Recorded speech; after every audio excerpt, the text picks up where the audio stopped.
Hello guys, welcome to my channel. तो आज की video flower of evil drama explanation series की part 7 video होने वाली है। तो अगर आपने इस ड्रामा एक्सप्लेनेशन सीरीज की मेरे पिछले वीडियोस को नहीं देखी हो तो लिंक आपको डिस्क्रिप्शन में मिल जाएंगी, आप वहां से उन वीडियोस को देख सकते हो। तो बिना कोई देरी किए चलो आज की वीडियो स्टार्ट करते हैं।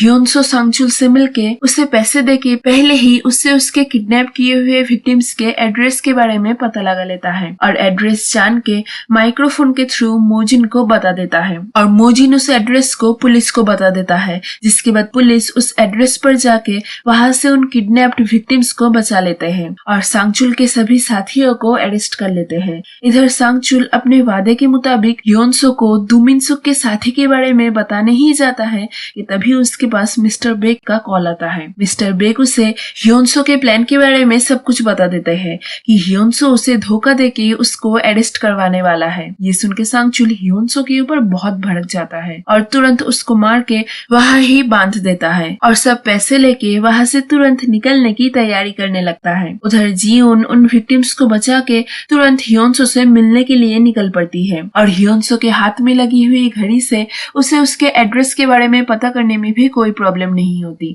एड्रेस पता करके जीउन तुरंत वहां जाती है। सांगचुल वहां से निकलने से पहले वहां आग लगाने जाता है, लेकिन तभी वहां पे जीउन आके उसे रोकती है। जीउन को वहां देश के ह्योनसो शॉक्ड हो जाता है। सांगचुल जीउन को ओवर पावर करके उसे मारने लगता है। ये देश के ह्योनसो गुस्से में कैसे भी करके उसके हाथों से रस्सियों को खोल के सांगचुल को बहुत मारता है। वो उसे जान से मार डालने ही वाला होता है, लेकिन तभी जीउन आके उसे रोकती है और तुरंत उसे वहां से निकल जाने बोलती है, क्योंकि पुलिस का प्लान था कि वो लोग सांगचुल को पकड़ने के साथ साथ ह्योनसो को भी पकड़ेंगे। ह्योनसो बहुत ही कंफ्यूज्ड था, उसे समझ नहीं आता कि वो पहले जीउन को उसके आइडेंटिटी के बारे में सब कुछ समझाए या फिर वहां से भाग जाए। बहुत सोच के वो तभी के लिए जीउन की बात मान के वहां से भाग जाता है, लेकिन जाते हुए उसे सिर्फ जीउन के बारे में ही याद आने लगता है। हालांकि उसे कोई भी इमोशंस फील नहीं होती थी, लेकिन वो जीउन के मामले में बहुत ही सेंसिटिव था।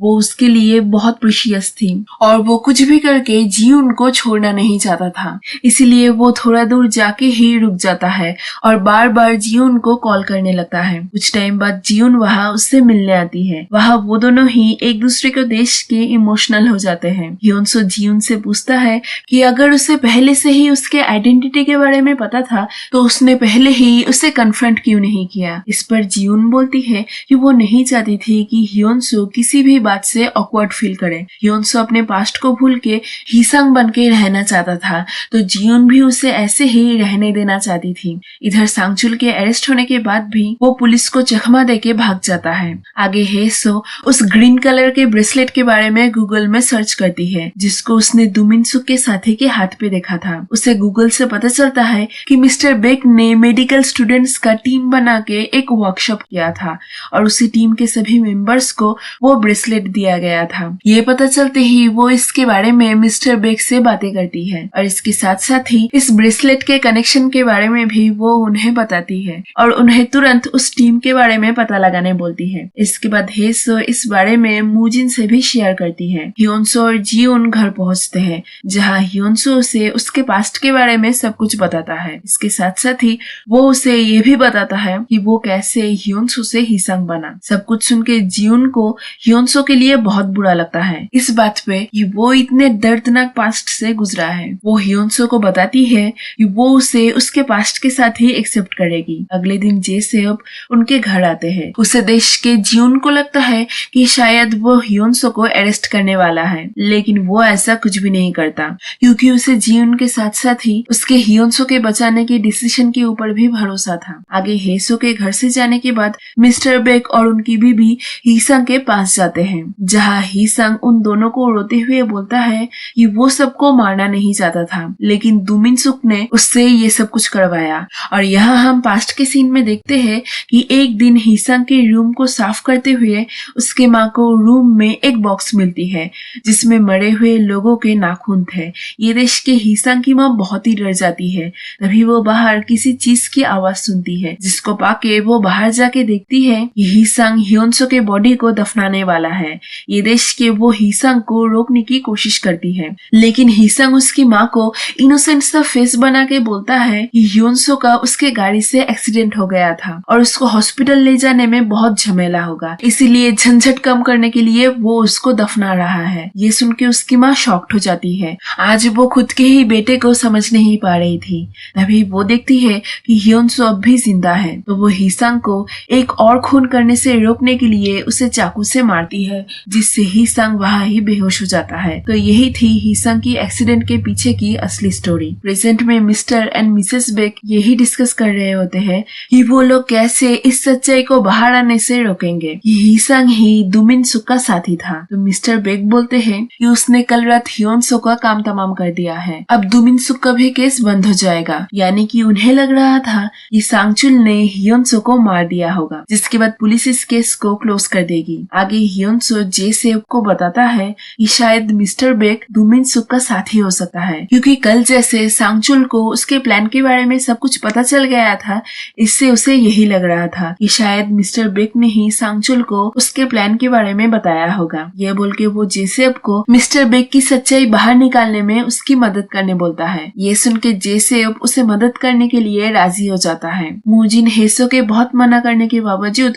उसका साथ नहीं छोड़ना चाहता था। वो नहीं चाहता था कि जैसे पास्ट में दुमिन सुक के बारे में जान के उसने हेसो को छोड़ दिया था, वैसा ही कुछ वो अब करे। इसीलिए वो हेसो के बहुत मना करने के बाद भी हमेशा उसके साथ ही रहने लगता है और उसके हर एक जरूरतों का ध्यान रखने लगता है। उधर हीसंग उसके घर के नौकर को मार देता है, क्योंकि वो नौकरानी हीसंग और उसके फैमिली के बारे में सब कुछ जान चुकी थी कि उसके माँ ने हीसंग को किसी वजह से मारा था। ये सब कुछ जान के वो हीसंग के माँ को ब्लैकमेल कर रही थी कि अगर उन्होंने उसको पैसे नहीं दिए तो वो सबको सब सच्चाई बता देगी। हीसंग की माँ पहली बार अपने बेटे को अपने आंखों के सामने किसी को इतनी बेरहमी से मारते हुए देख के बहुत ही डर जाती है, लेकिन फिर भी हीसंग को कुछ भी नहीं बोलती, क्योंकि हीसंग मर्डर करने के बाद रोता हुआ फेस लेके उसके माँ को समझाता है कि अगर वो उस नौकरानी को नहीं मारता तो वो सबको उसके फैमिली के बारे में बता देती। उसकी माँ बहुत ही आसानी से इस झूठ को विश्वास करके उसे कुछ भी नहीं बोलती। हीसंग उस नौकरानी को मारने के बाद बहुत ही कामली उसके मम्मी पापा के साथ प्लान करता है कि वो कैसे इस मर्डर का पूरा दोष ह्योनसो के ऊपर डाल देगा। आगे रात में हीसंग स्ट्रेंजर बन के ह्योनसो को कॉल करता है और उसे धमका के बोलता है कि वो उसके फैमिली के बारे में सब कुछ जानता है और वो कभी भी उसके फैमिली को हार्म कर सकता है। ये सुन के ह्योनसो बहुत ही डर जाता है और वो समझ गया था कि ये शायद दुमिन सुक का साथी ही कर रहा है। तो वो उस आदमी को पकड़ने के लिए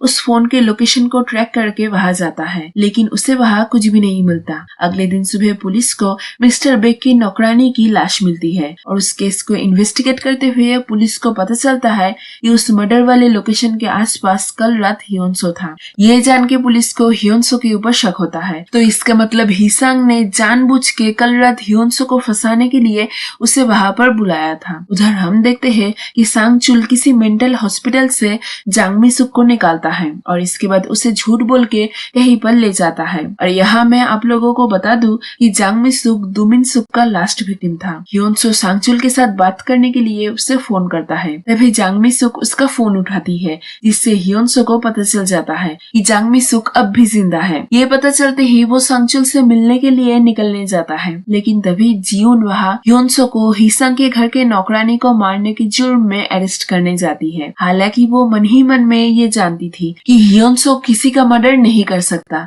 लेकिन फिर भी इस बार उसके खिलाफ बहुत बड़ा प्रूफ होने की वजह से उसे ये करना ही पड़ता है। जियोन को देश के ह्योनसो से जांगमी सुक के बारे में बोलता है, लेकिन इसके पहले वो उसे और भी कुछ समझा पाता कि तभी ह्योनसो को पकड़ने के लिए बाकी के पुलिस भी वहां आ जाते हैं। तो ह्योनसो कुछ भी रास्ता ना देख के अरेस्ट होने से बचने के लिए एक नकली चाकू को जियोन के गले में रख के वहां से चला जाता है और पुलिस से छुप के रहता है। छुपे रहते हुए वो जियोन को समझाता है कि पुलिस से बचने के लिए उसे ऐसा करना पड़ा और उसे ये भी बताता है कि जांगमी सुक जिंदा है, तो उसे जल्द ही उसे जांग मिसुक को बचाना होगा, नहीं तो दो मिनसुक का साथी उसे मार देगा। जियून ह्योनसो को अकेला ये सब रिस्की काम करना नहीं देना चाहती थी, इसलिए वो भी ह्योनसो के साथ आने के लिए जिद करने लगती है। तो ह्योनसो जियून के जिद के आगे हार मान के तभी के लिए उसे उसके साथ रखने के लिए मान जाता है। इसके बाद कुछ टाइम बाद वो दोनों पुलिस से छुप के वहाँ से बाहर निकल जाते हैं। इधर जियून के किडनैप होने के बाद जेसेब को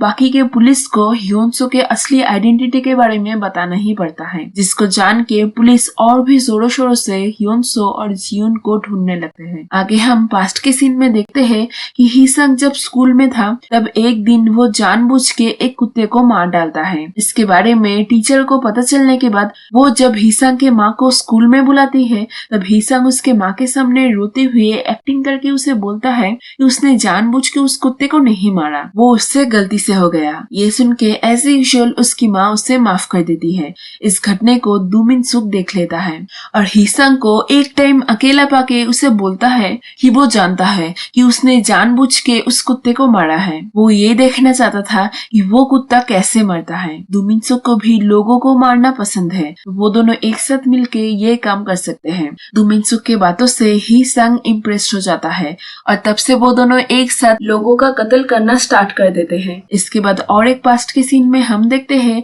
कि जांग मिसुक को किडनैप करते हुए हीसंग से गलती हो जाती है और योंगसो उसका चेहरा देख लेती है। तो अब हीसंग पकड़ा जाने वाला था, इसलिए वो दो मिनसुक को इन सब मर्डर्स का पूरा इल्जाम ह्योनसो के ऊपर डाल देने बोलता है ताकि वो दोनों बच जाए। लेकिन दो मिनसुक जैसा भी हो वो उसके बच्चों से प्यार करता था, इसलिए वो ये करने से राजी नहीं होता और हीसंग को पुलिस के पास सरेंडर करने बोलता है। ये सुन के हीसंग गुस्सा हो जाता है और गुस्से में दो मिनसुक को मार देता है। उसी दौरान जांग मिसुक मौका देख के वहाँ से भाग जाती है, लेकिन इतने दिन दो मिनसुक के कैद में रहने की वजह से वो इतना वीक हो चुकी थी कि वो भागते भागते रास्ते में ही गिर जाती है। उसकी दिमागी हालत बहुत ही खराब हो चुकी थी और वो अपने बारे में सब कुछ भूल चुकी थी, जिसके बाद उसे कोई मेंटल हॉस्पिटल में भर्ती करता है और प्रेजेंट में अब सांगचुल हीसंग के कहने पर उसे मेंटल एसाइलम से बाहर निकाल के फिर से दो मिनसुक के घर में उसी जगह पर कैद कर देता है जहाँ पे दो मिनसुक ने उसे कैद रखा था। जांग मिसुक सब कुछ भूल चुकी थी, लेकिन उस जगह को देख के उसे फिर से सब कुछ याद आ जाता है और वो सांगचुल से मिन्नतें करने लगती है ताकि वो उसे छोड़ दे, लेकिन सांगचुल उसकी एक भी बात नहीं सुनता और यहाँ पर ही ये पार्ट खत्म हो जाती है। तो मिलते हैं अगले पार्ट में। Stay tuned.